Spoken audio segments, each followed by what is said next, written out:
What's going on, penny boys and gals? What's going on, stock traders? And welcome to our Friday market review stream. We do this every Friday, 3:15 Eastern. And as always, I'm joined by Swinging Bull and Pookie's Revenge. How are you both doing? Hello. Good, man. Good to see you. Likewise. Welcome, everybody. Yeah, we got a lot of hello. Hello. We got a lot of fun stuff to talk about today. We got Disney dividend payment. We're going to be talking about whether or not we think that will be happening come 2024. I know they stopped it back in 2020 due to COVID. We're talking about Intel versus Amazon and what happened today with that. Google buybacks. They're announcing $70 billion worth of buybacks. And of course, Apple's has earnings next week on Thursday after market close.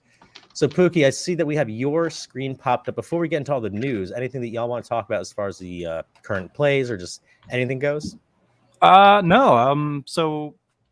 Well, yeah, I guess might as well. Well, we'll touch and go because I have a history of rambling. So just know that there's stuff that was moving. So we had some good entries today, despite this morning and the kind of weirdness in the market earlier. How did your live trading stream go? Were you, like you said, it was kind of a wild morning as far as the market goes, or what were you looking at? Yeah, so we actually attempted a meta put, but I was a little too tight on the stop loss. I think I had like a 5.5% stop loss, which is crazy for options, but we ended up stopping out, and then we were able to get a second entry right after the stream ended. Locked a little bit of personal profit on that one. I think Snowflake traded that one pretty well. Nice. And then the rest of the day, it's just kind of in this indecision territory. At a level of contention. So I haven't touched it since. Apple has shown some pretty good, solid confirmations for bullish trades. We got one pre-market, we got one before lunch, and then we got another really strong one recently, which is just about to run up and hit this level here. Same with Google. It's just things have needed to break out of these little areas of contention and then confirm and then push. Using the same criteria that we went over this morning, we could see that there were no valid entries here for the bearish side on Google. This is all descending volume. There's no reason to enter those trades. However, we did get a nice clean break here. The majority of this candle and the majority of this candle even were above the bullish threshold. We walked through the midpoints and the candle thresholds and all that stuff. We had good increasing volume here, so that would have been the entry. It should be up in nice small profit territory. It's not up huge, but as long as you're not trading a 0 day, because that's just going to chew that to bits immediately. On a Friday afternoon. So you just got to be careful with these later in the day entries, especially on Fridays, because it's very easy to accidentally grab that 0 day, and you really don't want to do that because you'll just get destroyed. Disney had a nice clean run up. I know Snowflake had 100%er on that one. He locked his profits early, and it was beautiful. This of course just took off pre-market. I mean, we were looking at this 99.80 range, 99.48 to 99.90 or 80. I'm sorry. And it just blasted right after market opened, and it actually ran into the last level that we were watching. Last time we charted this one, I had a level drawn at 102.41, and it looks like that's kind of where it's looking to stall a little bit. And that's it. Pretty much just watching these bullish opportunities here on Apple, and we had a little bit of that situation this morning on Meta, and the big run on Disney, and non-entries here on Google, and we finally got a bullish entry in the afternoon. Just like yesterday, we had a couple entries at like 2 o'clock. But no, it's pretty good. It's a good day in the market. Just you got to slow down. Less is more. Yeah, and you're saying bullish entries on Apple. Speaking of bullish, we got the Swinging Bull here. I'm going to pop your chart up there as well. Bull, what are you looking at today?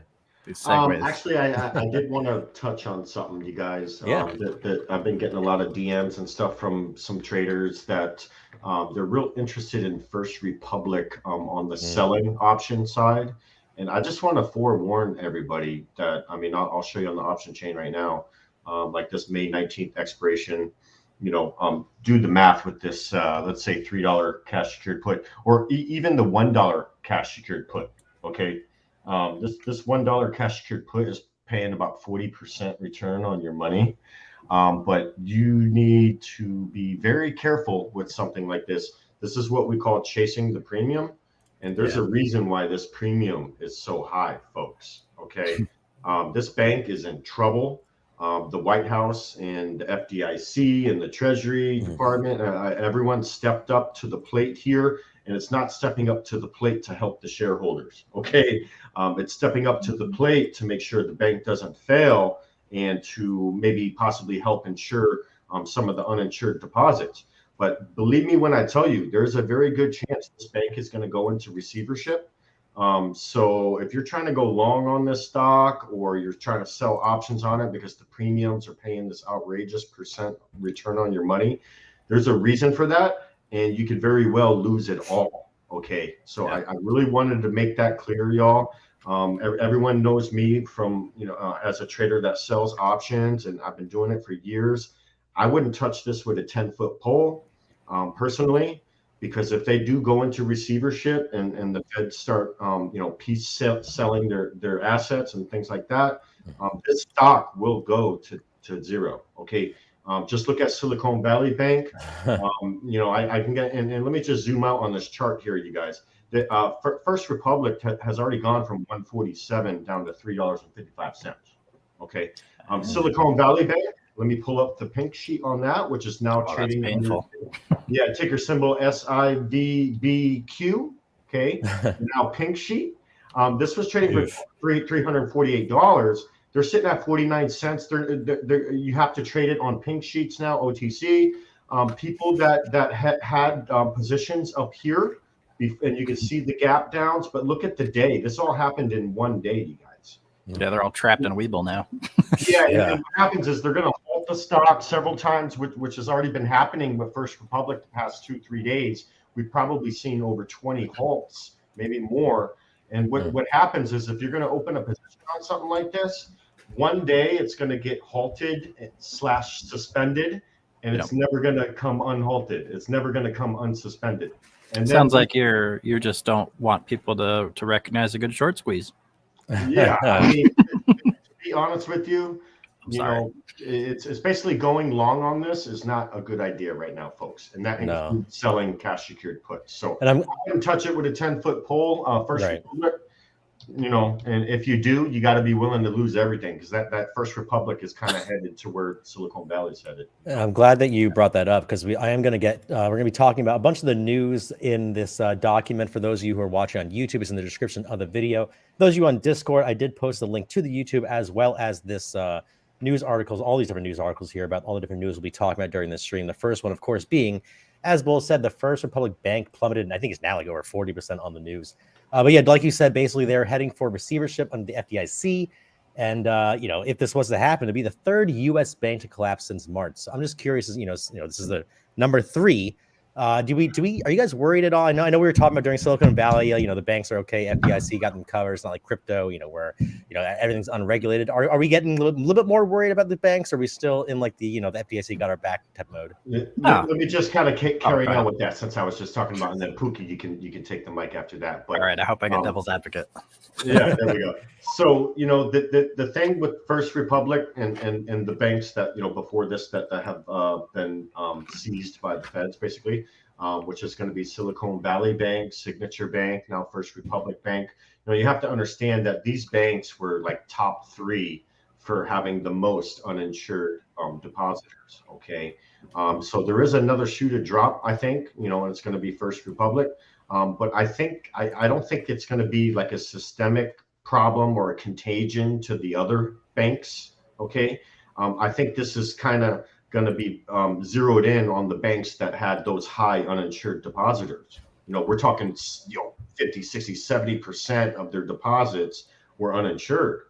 And that's these banks that we've been seeing recently. I don't think it's going to be a systemic problem, but the banks that had very high uninsured depositors percentages, they could be in some trouble, because I think because of all this happening, they're going to start tightening regulation on some of these aspects that caused this to happen.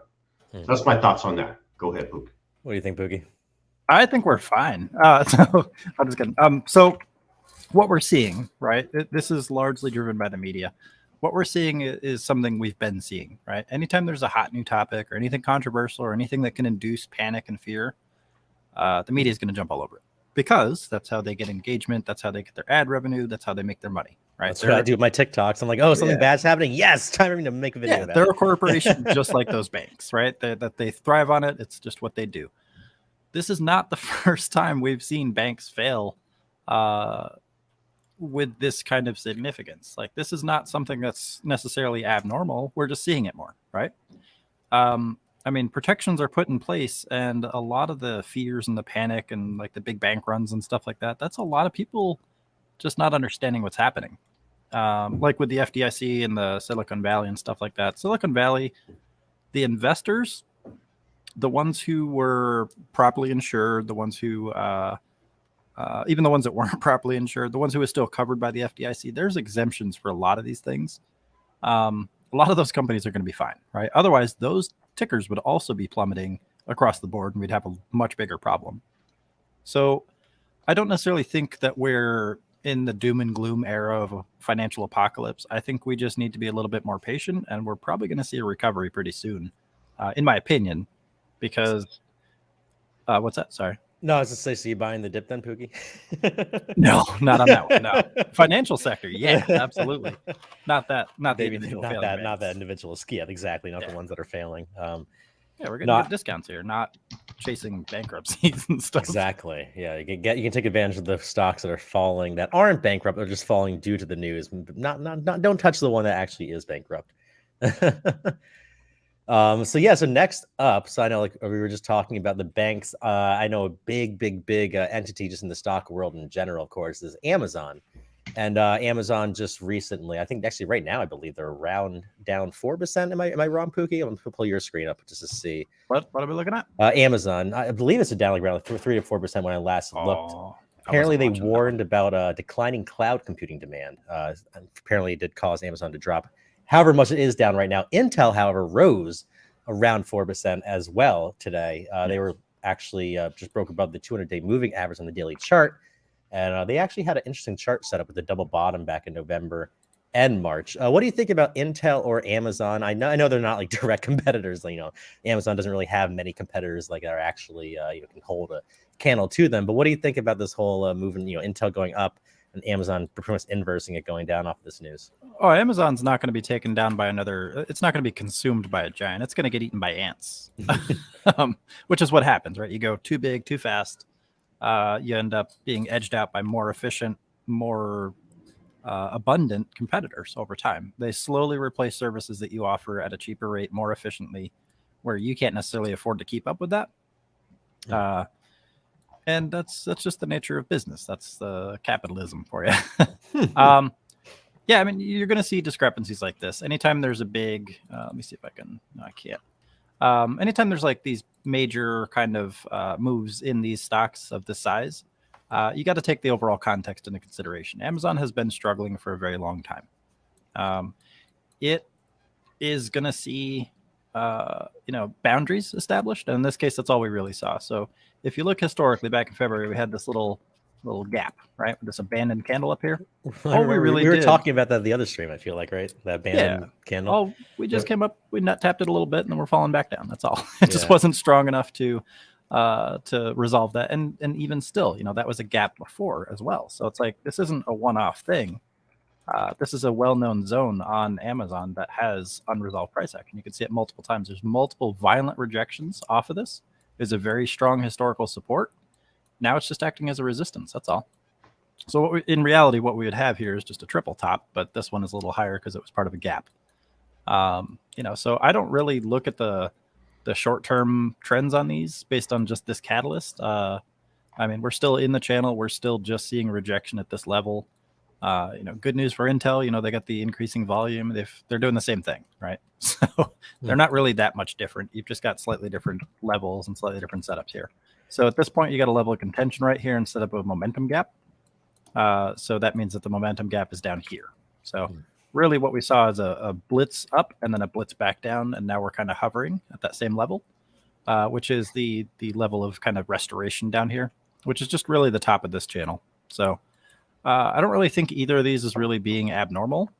I do think there was significant profit potential in both directions, especially if you're someone who watches these stocks closely. Like obviously puts would have been the play today after this massive run yesterday. But again, this is why you just have to look at the higher time frames. I mean, this is really not surprising that you would see this. I mean, you've got a channel here, you've got a well-known level here, got rejected, and then same thing on Amazon. Sorry, this is Intel. This is Amazon. I might have said Amazon over here. But this is Amazon. You just got the little triple top scenario. It's got to push through that and keep going. It can't just say, hey, I'm here, because then it's just going to get slapped in the face. So. And Bull, I'm going to throw your screen up. I know we're talking about the triple top on Amazon. I want to know what you think about the double bottom over there on Intel on the daily. I believe it was from November and then on March just recently is when that happened. What do you think about the Intel chart in particular? I know it just broke out above that 200-day moving average on the daily. I know all the analysts on the news channel, all those news sites I'm looking at are saying, oh, it's a buy, which probably means nothing. I want to know what you actually think about about the stock. Yeah, I mean, number one, Intel and Amazon are two different sectors. Okay, so I don't really, compare the two too much, but I think Amazon's a great company. I think they'll do well long term. Amazon's obviously came up to resistance on the daily chart, kind of where that abandoned candle was that Pookie was talking about. Definitely some resistance there for sure. To be honest with you, short term bearish on Amazon probably. And that's assuming, can they hold the mental level of $100? A lot of investors tend to enter trades surrounding the $100 level on Amazon. So we'll kind of see what happens there when the price gets closer to 100. It's obviously on its way down there now because of this resistance, and it's basically right around 110. It's going to be resistance right around 110 on Amazon, and then more resistance around 114, which is where this abandoned candle was. So it obviously, hit the 110 resistance, got rejected. Now it's on its way down. I think the $100 level is going to be important to watch on Amazon, and then maybe we can formulate a trade around the price, what the price action does around that level. For Intel, anytime it gets into the low 30s, it has trouble. Okay, this has been the MO for Intel, for quite some time. I mean, we can look at the chart right here. I mean, even going back to November of 2022, it broke above 30, couldn't hold, got smacked back down, did it again several other times in 2023, finally got over the 30 mark. I do think there's going to be some more resistance right around $34, $35. We didn't quite get there before. I mean, we got there in beginning of this month. We kind of wicked up to it. But look for more resistance around 34, 35. To be honest, if Intel does get to 34, 35, I'll probably be doing a bearish call credit spread on it, just because it's a level that I think needs to be broke. And if some weakness comes in, say we get a pump out of Intel and it approaches the 34, 35 area, it's the moment I start seeing some weakness either through the RSI or the candlestick price action. I'll probably be doing a bearish call credit spread. I think it'll be an easy bearish play back to the low 30s, perhaps back into the 20s again, where it's kind of been hanging out for, since October of 2022. It's kind of trading between, basically trading between 24 and $30 for a while now. I think there's a good chance it falls back into that channel, unless Intel gets a bump from maybe some AI news or maybe some improvements on the semiconductor sector, industry. So that's what I think. Yeah. I love it. And just speaking of Amazon, this is be a really quick one. I just think this is kind of funny how Amazon was talking about, all these hirings, and now we're also talking about all these layoffs, and all in the same news story. They were talking about how they officially started up another round of layoffs. Most recent round saw 9,000 staff members laid off. Now they're reportedly being laid off 100 more employees in the Amazon Studios and Prime Video division. November, they cut 18,000 staff members. One round of cuts saw an entire Alexa department given the boot. Meanwhile, they're building this new headquarters in Virginia, headquarters number 2, which they're expecting to bring in 25,000 new jobs. So basically, they're cutting, it looks like, around 20,000 jobs. In November, 18,000, 9,000 on the most recent round, but they're also bringing in 25,000 new jobs. So Pookies are bullish. What is this like? What does this mean when you see these companies like Amazon saying, "Oh, we're doing all these cuts," but then they're building a headquarters where they're bringing in 25,000 more people? Like, what's the point of doing all these budget cuts if they're trying to create all these new jobs? How does that all work? It's just numbers. It's numbers on a sheet. They're fed into little algorithms, and they're like, "Oh, this is going to make us more money if we do this." So they flip the switch and they follow it. Amazon has 1.5 million employees. I don't think 25,000 is really a significant number in the grand scheme of things. It's just like McDonald's or Starbucks. They're going to close locations, open new ones. The areas around those warehouses definitely feel much more impact than Amazon themselves. So, yeah. Well, it's interesting because they're doing they cut 25,000 people in the past 2 or 3 layoffs rounds, and then like I was saying, this new headquarters is bringing in 25,000 new jobs. However, Amazon is getting a $22,000 grant per job for these new headquarters. So every job that they get, they hire someone, they're getting a grant from Virginia just for bringing the headquarters into Virginia, bringing in more jobs, infrastructure, the whole 9 yards. So I think it's interesting. Like, all right, so all y'all, you 25,000, we're cutting you. But you 25,000, we're going to hire you because we're getting $22,000 per pop. Like, it's just funny how that all works. It's it's capitalism at its finest, I guess, right? Oh yeah, that's why movies are filmed in multiple locations, because it's the same thing. They get paid by the state. A lot of times there's a organization within the state that they'll just pay you to film your movie in the state. So they'll go do that in 5, 6, 7, 10 states, and then they just get paid. That offsets the budget pretty nicely. Plus, obviously, they get tax credits and stuff like that. Amazon's no different. They're not idiots. They're just going to wherever they can get the most efficient offset of those changes, right? They're trying to upgrade. They're trying to downscale their expenses, upgrade their deliveries, their performance, whether that's back end or front end. And they're going to try to do it in whatever way makes the process less costly overall. So it makes sense. I mean, it sucks that 25,000 people are probably getting transferred. I assume a large number of those are getting transferred. But Amazon finds a way to make money. They're going to do it, man. As long as they make money, right? That's America. Yeah, I know they cut a lot of people from Amazon Prime. Like the streaming service. Disney also has their Disney Plus service, and we're going to be talking about Disney as well. I know the big story, but we're not going to be discussing during this stream, of course, is Disney suing Ron DeSantis for that. Like I said, we won't get into that in this one. But I think Bull had something to say about Amazon. Oh yeah, no, just that I agree with everything that Pookie said. And when they cut jobs, they're basically trying to reduce expenses, right? And it's also geographical, so they can cut a workforce in a certain geographical location of their business, but then add more jobs in another location where they'll see more production, more profitability there. So it's a numbers thing, is exactly what Pookie was saying. No, 100%. It also feeds nicely into other sectors as well, like transportation, things like that in those regions, because that's their primary job, is delivering either products or services. So on the product end, if they can get more efficient routes by setting up near a different highway or something, different facilities, it's exponentially more efficient for their revenue if they can find little shortcuts like that. Right. At the expense of ruining 25,000. I was about to say, meanwhile, there's 25,000 families whose lives are affected. Yeah, they're not in the room when they tell those people that. But yeah, so back to Disney, though. I think, so like I said, the big news, of course, is DeSantis. We can get into that on a different channel. But as far as Disney goes and the stock goes, their last dividend payment was in 2020. It halted because of COVID. Obviously, Disney was very much affected by that. Back before COVID, they had an 80-cent per share semi-annual cash dividend. And so they're thinking about reinstating the dividend, I believe, by the end of 2023. So it'll be effective 2024, Q1, hopefully. The CEO said that management does intend to ask the board to reinstate the dividend. So prior to the pandemic, their payout ratio was around 30% or less. So basically, if the company were to maintain the current levels of profitability this year and use that 30% payout ratio, we'd be looking at a semi-annual dividend payment of 26 cents as opposed to the 80 cents it was prior to the pandemic, which would be a 70% reduction from its pre-pandemic dividend levels. What does that tell y'all as far as like the actual the underlying stock or the underlying company goes? In my opinion, that's a good thing. So when a company offers a dividend, it's usually just for 3 reasons, right? A, they want to write off. B, they want to beg people to buy their stock and reward them for doing so because they're desperate. Or C, they genuinely just want to raise shareholder interest for long-term growth because they are in a good position to do that. The fact that the dividend is not high, in my opinion, makes it a good thing because it shows that they're not just needlessly pandering to get people to buy their company. They took a really hard hit with COVID. They took some pretty good hits with Disney Plus. They've taken their licks.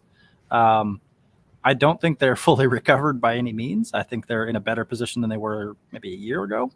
But it's good to see that they're willing to consider another dividend and that it's not super high and gimmicky, if that makes sense. So I think it's a reasonable dividend, in my opinion. What do you think, Bull? Dividends are always a good thing. They're going to get, like Pookie said, number one, as a company, it'd probably be a tax write-off there. Number two, the shareholders now have passive income back, which the long-term Disney holders that have been holding Disney for decades or what, however long, now they get their passive income back, which they were once used to, so. I love it, and as you can see, I mean, Disney's kind of just is basically found a floor, which is basically the when the news from COVID hit, it found the floor there, and it's found a floor at that level again. Maybe a good time to reintroduce the dividend to get us back, above there. But I think it's a great thing. Like I say, anything passive income where you can earn money on your shares without doing anything is 100% a good thing. Yeah, and it's been really good to us the last 2 days. What do you think of the current chart setup? Is this anything that you're currently looking at, or just kind of putting it on your watch list as far as Disney goes? Or do you want to throw my chart back up? Yeah, throw you back up there. Yeah. So what we have here is kind of it's like an overall head and shoulders, inverted head and shoulders, right? So we've got this low, and I'm talking just general sweeping motions here. So long term, yes, we've had this trend line that we've had to fight with. It's recently broken, tested, blah, blah, blah, right? Did the higher low thing, higher high, higher low. So I'm bullish on this one. I believe this longer term inverted head and shoulders is going to be pretty nice, especially if they can get that dividend news out before the end of the year. It's going to take a long time. This is a daily chart, so I'm not saying it's going to pop up to like 150 overnight or anything like that, but I'm bullish long term. And I think we've been kind of seeing symptoms of that lately, just by seeing all this volatility. I mean, this thing is just rocketing from sporadic rockets, but it's still, every time it goes green lately, it's pretty nice. The only exceptions here are this red day and this red day. Those are kind of bloodbaths, but in general, seeing this kind of volatility is good on a stock this size with this much push, right? And the last couple of days, we've just had this big momentum gap to fill, and we've kind of landed there. So we'll see where it goes, but I'm bullish long term. That doesn't mean I'm not going to trade bearish opportunities here and there, but overall, I think this is a pretty solid start.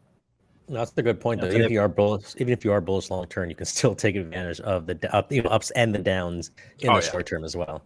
Trade the hell out of that volatility. Yeah, that's Google. I know we were talking about that was Disney. I know we were talking about a lot of big time stocks. I know Disney isn't quite a blue chip stock, but one stock they probably want to be eventually, just like Tesla. One stock that, of course, we're looking at Google. They announced, this is actually a few weeks ago, they announced that they have their AI for healthcare, the MedPalm 2 AI system, available to select customers just for testing and feedback for now. But basically, this AI will be able to answer questions, hopefully accurately. They did do some testing, and it looks like it is accurate for the most part. But apparently, it's going to help free up clinical time, shorten patient waits, and reduce overall cost of exams. I know everyone's talking about AI. Oh, it's going to take my job. It's like, we need the human touch. What do you think about Google getting involved in the healthcare system now with AI? Well, I'll tell you one thing right now off the bat. Healthcare is already doing that to people. So a lot of hospital networks are buying a lot of smaller areas. Yeah, exactly. Doctor, he knows where I'm going with this. A lot of clinics, a lot of hospitals are under a lot of pressure from insurance companies and health networks to reduce positions, specifically seasoned positions, like decades worth of nursing license position. They're replacing a lot of those higher salary positions with lower paid people, such as replacing with medical assistants, for example, instead of LPNs, and LPNs instead of RNs. So hospitals, I think, across the board are trying to kind of tighten their belts, which also results in squeezing in a lot more patients, and that ultimately gives a lot less time. The clinic I worked at had a doctor that was seeing 90 patients a day in about a 9-hour window, which was horrific. And you can't get effective treatment that way. You have to spend time with the patient, get to know them, understand their history, stuff like that.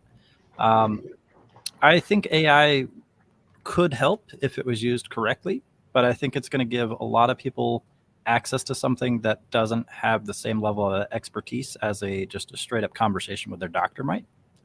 Look at the WebMD effect, right? Everyone has cancer for everything. Exactly. That's literally everyone on WebMD is like, I'm dying now. You have a common cold. Yeah. And you saw, I don't know if you saw that thing on Facebook that I posted the other day. Which about one? You can trick AIs into giving you like the recipe for napalm. Oh yeah, yeah. Like I agree with it being introduced as long as it's done carefully and it's heavily monitored and it's not relied on. Now, that's not to say that a human might necessarily do a better job in all cases, because AI does have its advantages and humans are human. But a lot of times there's just some certain levels of context that I don't think AI is quite ready to understand yet. They might not catch things that a doctor might. A lot of it in medicine specifically depends on physical tests like lab work and stuff like that, reaction tests. And it also depends on the subjective experience of the patient. So if they're describing a pain, they might not know the right words, or they might not be able to communicate effectively. I think a human would have a much better job of trying to get that information out of them so they can make a more accurate diagnosis. But again, it depends. So I don't think it should be used as a crutch, but I feel like it will be, because that's just how hospital networks kind of are. I think they're just going to try to replace as much as they can with AI, because it is a technology. I'm sure somebody might disagree, but that's just what I see. I mean, that's kind of seems like that's just like the name of the game, just with every industry right now. Is, you know, I went to a rest stop the other day, and I saw, you know, it's like this like ice cream machine, like all like a robotic ice cream machine. You know, you put a dollar in and you get like your frozen yogurt or whatever. It seems like, you know, every industry is dabbling in AI, or, you know, somehow some type of way of replacing you know, the human job. But of course, it does create more human jobs, because AI does not build itself, program itself, fix itself, you know, when there's when there's something going wrong with it. So Doctor in the Discord chat, I had to pull that up onto the screen for the YouTube people to see. He's talking. So Doctor, of course, is great, you know, with the name Doctor, talking about patients are thing with the AI chiropractor. Yeah, like literally that's what's going to start looking like. I like how the arms just kind of flop. Got the good old-fashioned AI backbreaker going on. I love it. Yeah. But the other big news with Google, and this is more of the you know, that was more the fun, you know, clickbaity news. Now we'll talk about the stock stuff, and then we'll get into the chart breakdown by Swinging Bull on Google. Is and I'm going to scroll down, the buybacks. So Google announced $70 billion worth of buybacks. I know that sounds like a lot of money, and it is. But this is actually just on par for Google. Last year, they said the same thing. They announced $70 billion in buybacks back in April 2022. So it's nothing really different. It just, if anything, it means that they're not doing worse or better, I guess. Of course, share buybacks recently have become a pretty controversial issue in DC, just, you know, in the government. People like investors like Warren Buffett love buybacks, or saying increases the value of existing shares. However, politicians like Joe Biden argue that share buybacks are not the best use of company profits. They say that the company should rather be paying raises or having raises for their staff, or suggesting that, you know, that buybacks can manipulate share price. So that's actually why, to address those concerns, the Biden administration supported a 1% tax on share buybacks.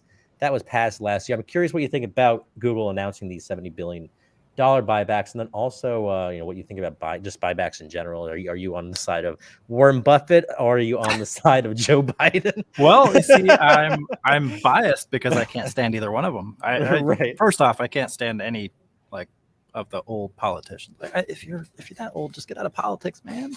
But that's not this stream, so we'll get to it.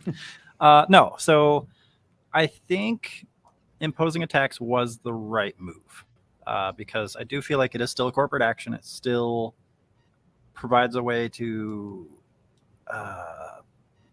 provide some direct benefit instead of just correlated benefits. So here, let me just break down what both sides are saying. So Warren Buffett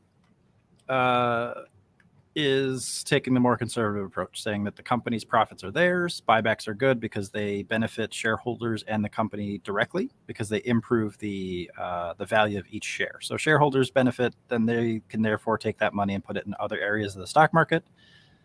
Kind of a lift all boats scenario, right? Now, Biden is imposing a tax or putting pressure on companies to say that they should take those profits, instead of buying their shares back and fixing their stock, that they should invest that directly into their employees, which Biden doesn't understand that a lot of companies do.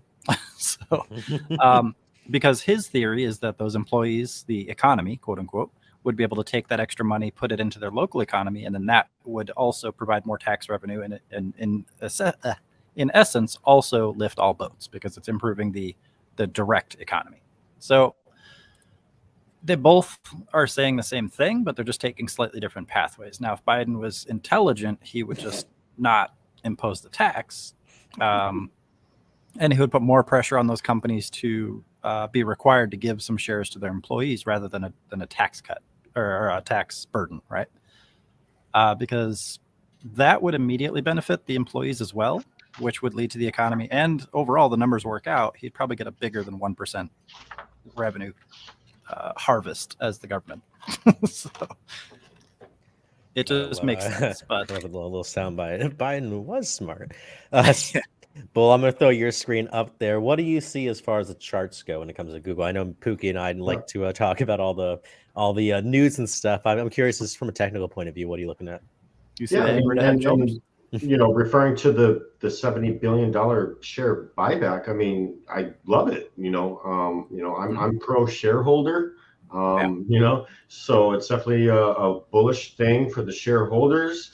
It decreases the amount of outstanding shares. It gets new investors to possibly invest in the company, and it's definitely bullish. And to be honest with you, I'm looking at Google. This is going to be the Class C shares, so it's GOOG. And this I see some resistance at 110 that it's been dealing with. It's been trying to deal with this. It tried to get mitigated here in February, just couldn't happen. And then it tried recently over the past couple of weeks. But here it looks like we may be coming up on a third attempt. To be honest with you, looking at the chart, I think if it can get above 110, I mean, I've got a 118 price target on the upside on Google for sure. Maybe an impulse move to the upside if we can get above this resistance and hold. So that's kind of what I'm looking long term. If we can't get past this 110, there is a bit of a volume again right around the mental level of 100. I think it's going to come and play on this stock. So that's the level to the downside is 100 on the bigger time frames. And to the upside, again, if we can get above this 110 and hold, I got 118 on the top side. What do you think, Poogie? I think you've been looking at my lines, man. Let's go. I have 118.30 as the upper threshold, but yeah, Nice. So we're at a level of contention. That's kind of where all these lines are on my chart. We have a good clean run, as Bull said. If we can get over like this one, I have 110.01. Nice. So I price is righted you. Yeah, you did by 1 cent. Yeah. So I mean, we may very well have a clean run straight through this gap here and hit 118 and then potentially push higher, which is why I think this is good timing for that share buyback and stuff like that. They know what they're doing. I think, if we can. It's almost like they've done this before, right? Yeah. They should really get jobs doing this. Yeah, right. But yeah, I mean, after that, we got maybe 125, 126, and then moon's the limit, I guess, right? I forgot to say. To the moon. Well, speaking of to the moon, we have around 5 minutes left in this stream. And we're just going to touch on this really, really quickly and then get to the last. Just made a new high a day too, by the way. SPY? Yeah. Nice. So Pepe Coin took over. You're talking about takeovers. Pepe took over Times Square the other day. I don't know if y'all know about Pepe Coin. We talked about it last stream. It's a meme coin. It's trying to be the next, or the bigger than Dogecoin, but bigger than Shiba Inu. They recently, they're talking about how they're going to be the next Dogecoin. They recently passed 50,000 holders. Big accomplishment. However, Dogecoin, the one they're trying to take over, currently has around 4 million holders. Just really quickly, Pookie, do you think that any coin, such as Pepe Coin, can take over something like Dogecoin as far as like maybe not price but popularity goes? Yeah, actually, I do. That's so think like TikTok versus Vine, right? Mm-hmm. It might take some time, but people that tend to follow that sort of thing tend to have the same kind of mindset in that if it's in front of them, it's a shiny object and it's cool. And I personally like Pepe memes. I rely heavily on them to do a lot of my communicating. Literally. But when it comes to the bigger investors, they're not going to trade anything other than the speculation and the hype. Once that hype is gone, once it starts to die off, aka AMC, GameStop. The same thing's going to happen. It's just going to deflate just as quickly as it inflates, and I think it. So where it peaks, who knows? We can't say that for sure. I mean, there's certainly a bigger audience than there was for Dogecoin because we got more people with eyes on the market. More people have been born since then. So, right. More people have been kind of jaded since then of crypto and just that whole space, as well, with all the celebrity scams and rug pulls and the whole 9 yards. Yeah, so it's just going to be speculation and hype. That's all it is. It's going to be a couple of people, a small core group of people that are really psyched to own it because it's Pepe. But the majority of the people in that room are going to be people who are actually bot trading. Yeah, they're just trading the hype. That's all it is. I said bot trading. Yeah, and I know a lot of people who I can't name names, obviously, but who love to bot trade these meme coins. It's probably the only way to really do incredibly well with them without spending all your time trying to do all the research. But you're talking about AMC and GameStop not living up to the hype. The Metaverse was another thing that didn't live up to the hype. I know everyone, Jim Cramer included, was talking all about the Metaverse. Was it like 10 months ago? He had I think it was an interview with Mark Zuckerberg, and the two of them got into the Metaverse together. They were chatting, this, that, whatever. He went on to his Cramer show, and he was just like, I'm so bullish on the Metaverse. The Metaverse is the next big thing. Like it's better than Zoom. People are going to be just wearing these goggles all the time now. Like in a year from now, like just trust me, you need to buy one of these things. It's going to be the oh my god, just pull up your screen for a second. I love it. The Pepe. But yeah, so he was all about the Metaverse, and then obviously didn't quite work out the way that him or Mark Zuckerberg were expecting. And then 5 months after that video aired, and you can check out the video if you check out this page, you can check out the video down here. It's not playing here, but it does show the whole interaction that Cramer had as I pull up your Pepe memes back up.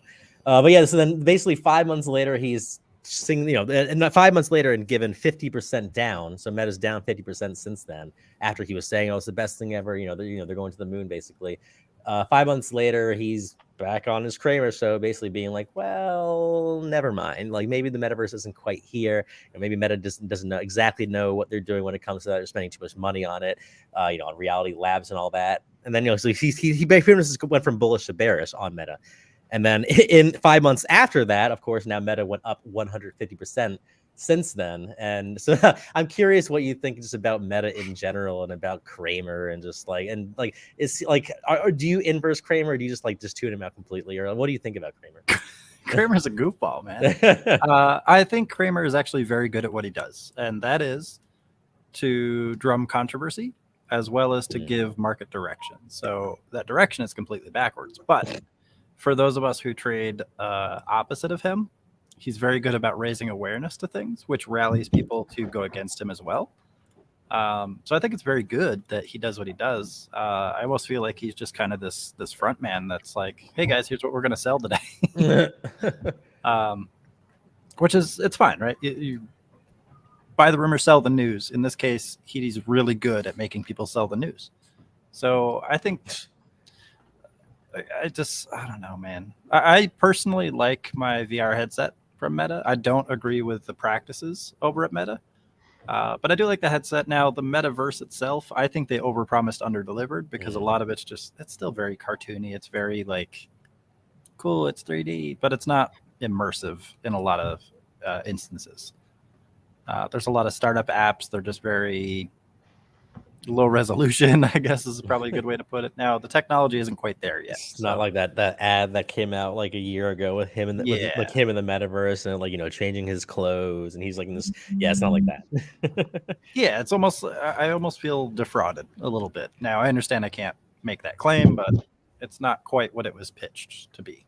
Yeah, I mean, I'm in Decentraland's Metaverse every so often. It's pretty much like the old school RuneScape. Like it's not like they haven't really advanced much as far as the technology goes. It's almost gone backwards. Right. That's what I'm saying. They're just rushing to get apps and stuff out there because they want people to buy it. But I mean, you got to have quality, not just quantity.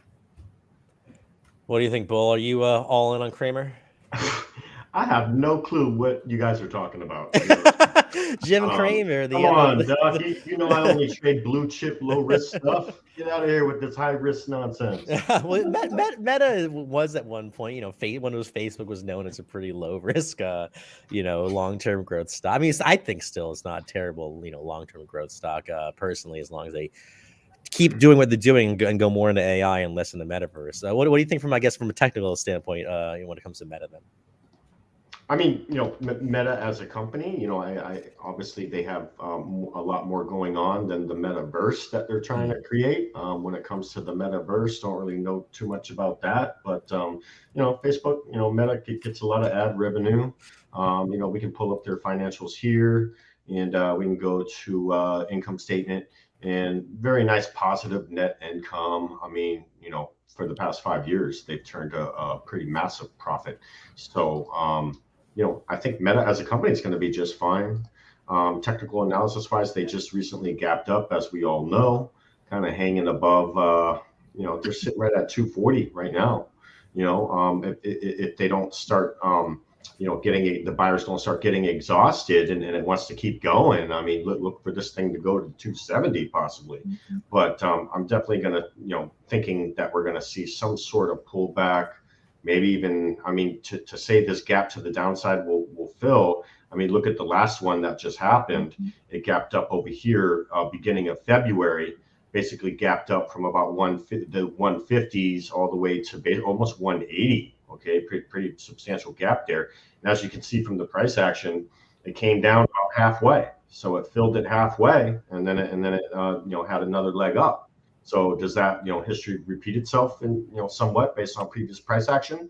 If that is the case, maybe we get a pullback, into the high 220s possibly, and see if we get a third wave on this thing.